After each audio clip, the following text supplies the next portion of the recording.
Hey, thanks folks for watching my video. I'm asking you to open up this GeoGebra sketch. And what do we have going on here? We've got an angle bisector, right? This guy right here, this ray, well, it's actually a line, goes on forever in both directions. I wish they wouldn't do that. I wish they wouldn't draw this over here. It's a little confusing. But this over here is our angle bisector. And you can see that because these two smaller angles add up to be the whole angle. And these two smaller angles are equal to each other, right? So, what does that mean about any random point? See how I have D on the angle bisector? That means that its distance to the side of the angle, either side of the angle, is the same. So you can see this distance is 1.8, this distance is 1.8. If I move it out here, this distance is 3.3, this distance is 3.3, okay? That's called the angle bisector theorem, all right? The definition is that a ray cuts the angle into two equal angles. So you can see like we have 23 degrees, right? But the theorem says something like this. If point D is on the angle bisector, so like if you have an angle bisector, then D to side AB and D to side BC are congruent to each other. So to cut down the amount of English that I have to write over here, I'm going to put a couple more letters on there. I'm going to put, let's see, an E, like maybe like about right here. And then I'm going to put a F, I guess we're at letter F right now, right over there. And then this doesn't look so great. It's supposed to be perpendicular to the side. That distance, the way you measure a distance from a point to a line or a ray is you go perpendicularly. So this distance here is equal to this distance over here. That is what our theorem says, the angle bisector theorem.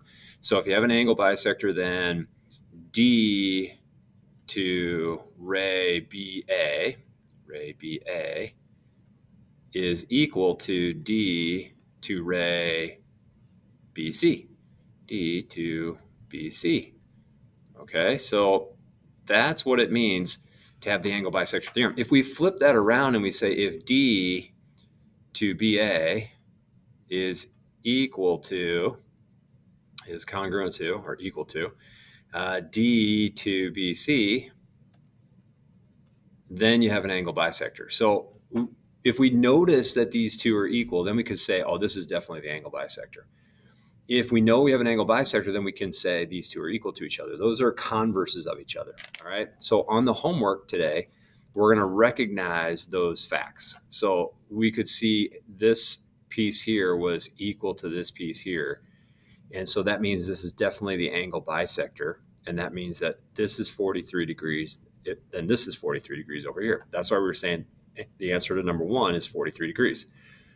On this one over here, let me, I don't know if it's going to let me do this without erasing that whole drawing. Oh, good. Okay. So what was our given information on this one?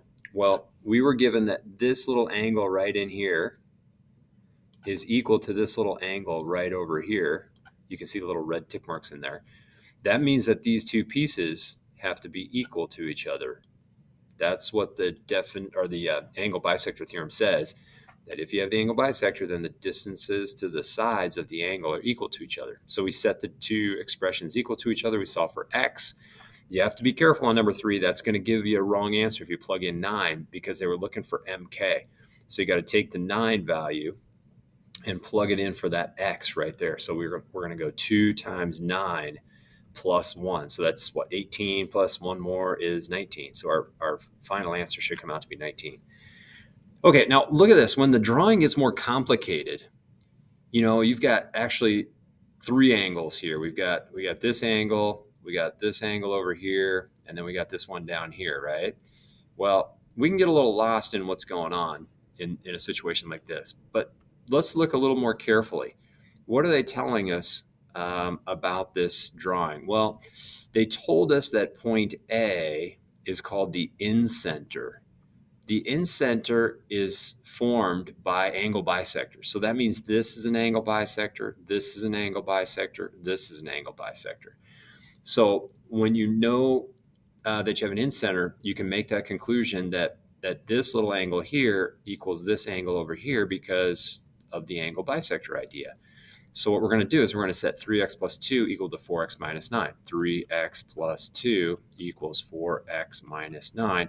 I'm sorry I cut the problem number off this. I can't remember which one this was in our homework.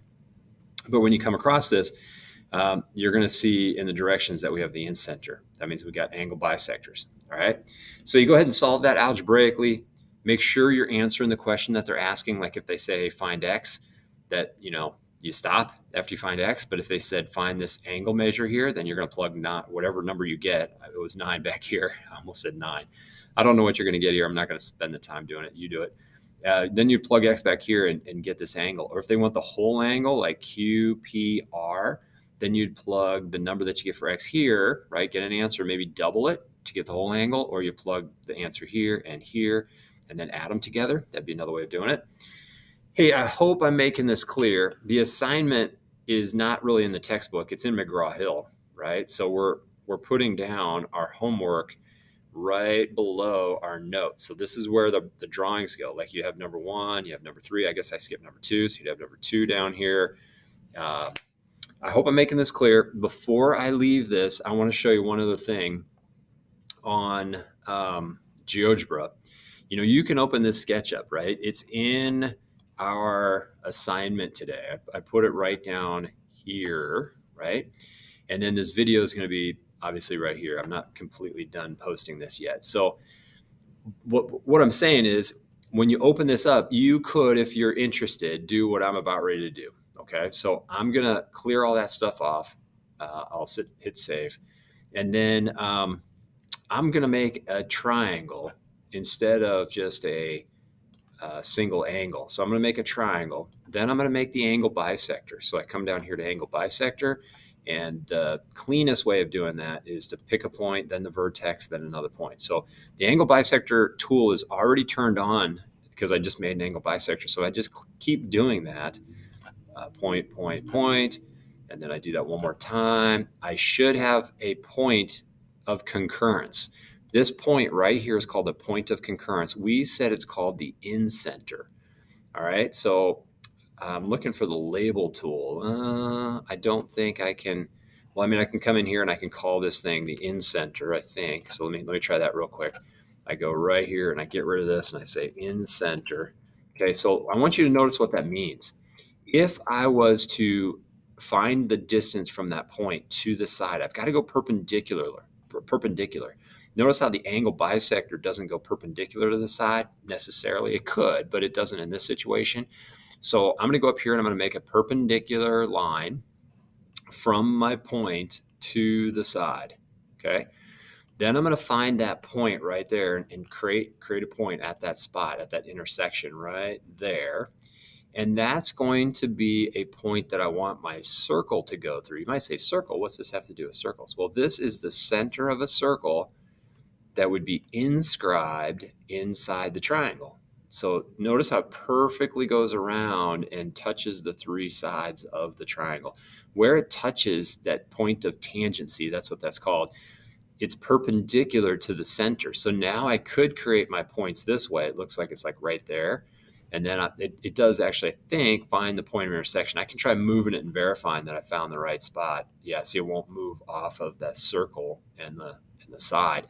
So now if I make a little perpendicular segment there, this segment here should be the same length as this segment here. And we'll do that one more time. So I'm going to make a point where the circle and the triangle, or the circle and the triangle meet, where they're tangent to each other. And then I'm going to draw that in. Now let's measure those distances. Okay, so measure distance. And then I'm going to go from here to there. I got 2.8. From here to here should be 2.8, right? And then one more. So you'll notice they're all 3 equal to each other. Now we got a lot of extra lines here. If you want to clean this up, you can go to hide show object and you could hide the angle bisector, right? And I could hide this angle bisector over here and this one over here. And then as soon as I click on something else, those will disappear, okay? Why is this continuing to go on forever? Well, because remember I made it a perpendicular, right? I never made just the plain segment there, so I could hide, I guess, one more object. Let's go and hide, let's see, which one do I want to hide? This guy. And And now we connect that other little segment back, and you can see all three of the distances from the in-center to the side of the triangle are equal to each other. Hey, ladies and gentlemen, thanks for watching my video. I appreciate it.